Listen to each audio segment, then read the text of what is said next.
تفصیل سے سمجھیے. ایک عام آدمی جو کبھی جماعت میں نہیں گیا وہ جاہل ہوتا ہے, لیکن جماعت میں جا کر آنے کے بعد اس کا عمل تو سدھر جاتا ہے, لیکن اب وہی شخص جاہل مطلق سے جاہل مرکب بن جاتا ہے. جماعت میں جانے سے پہلے یہ شخص عمل سے تو کورا تھا, لیکن علم و علماء کی عزت کرتا تھا, مدارس کی عزت کرتا تھا. کوئی عالم دین راستے سے گزرے تو عزت کے ساتھ رک کر اسے سلام کرتا تھا, اور کسی عالم دین کے ساتھ دسترخوان پر بیٹھنے کو اپنے لیے باعث فخر سمجھتا تھا, اور اپنے دل میں علم اور علماء کی قدر لیے گھومتا تھا, اور عالم کوئی بات کہے تو اسے ہماتن گوش ہو کر سنتا تھا. لیکن یہی شخص جب 4 مہینے جماعت میں جا کر واپس آتا ہے تو اب علم و علماء کی حقارت دل میں لیے گھومتا ہے. ہاں, وہ علماء جو تبلیغی جماعت کے مروجہ کام میں لگے ہوئے ہیں ان کی تو وہ بڑی عزت کرتا ہے, لیکن وہ علماء جو تبلیغی جماعت کے کام سے جڑے ہوئے نہیں ہیں, جو مدارس میں, خانقاہوں میں یا دین کے دیگر شعبوں میں لگے ہوئے ہیں, ان علماء کی اہمیت اس کے دل سے بالکل ختم ہو جاتی ہے. اب وہ ان علماء سے بحث بھی کرتا ہے. علماء کوئی بات سمجھائے تو سمجھنے کے لیے تیار نہیں ہوتا, اور سب سے بڑھ کر یہ کہ وہ یہ سمجھنے لگتا ہے کہ اصل تبلیغ تو ہم کر رہے ہیں, علماء تو تنخواہ لے کر پڑھا رہے ہیں,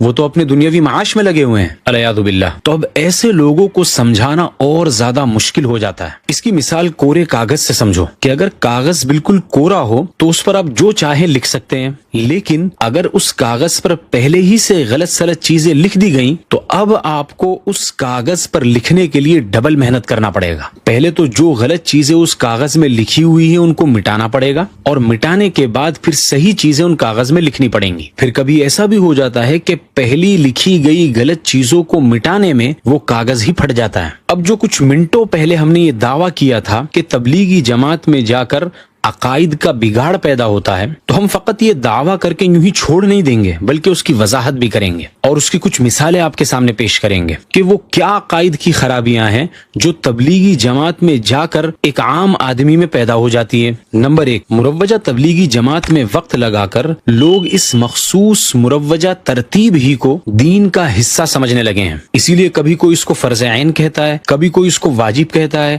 اور کبھی کوئی اس کو اردو والا ضروری کہتا ہے. وہ بات کمپلیٹ نہیں ہوئی. ترتیب کے اوپر کام کرنے کو آپ شرعی اعتبار سے کیا سمجھتے ہیں؟ دعوت و تبلیغ اور نظام الدین کی ترتیب پر کام کرنے کو میں ہر کسی کے لیے ضروری سمجھتا ہوں, پر اس ضروری کو آپ فرض اور واجب نہ کہیں. پھر اس مروجہ ترتیب کے جو اعمال ہیں اس کے ثواب کو اور اس میں نہ لگنے پر وعید کو قرآن اور احادیث سے ثابت کیا جاتا ہے. جب تم سے کہا جاتا ہے نکلو راہ خدا میں, تم زمین پر بوجھ ہو جاتے ہو. ما لکم تمہیں کیا ہو گیا؟ آیت کا ترجمہ بتا رہا ہوں. یا ایھا الذین آمنوا ما لکم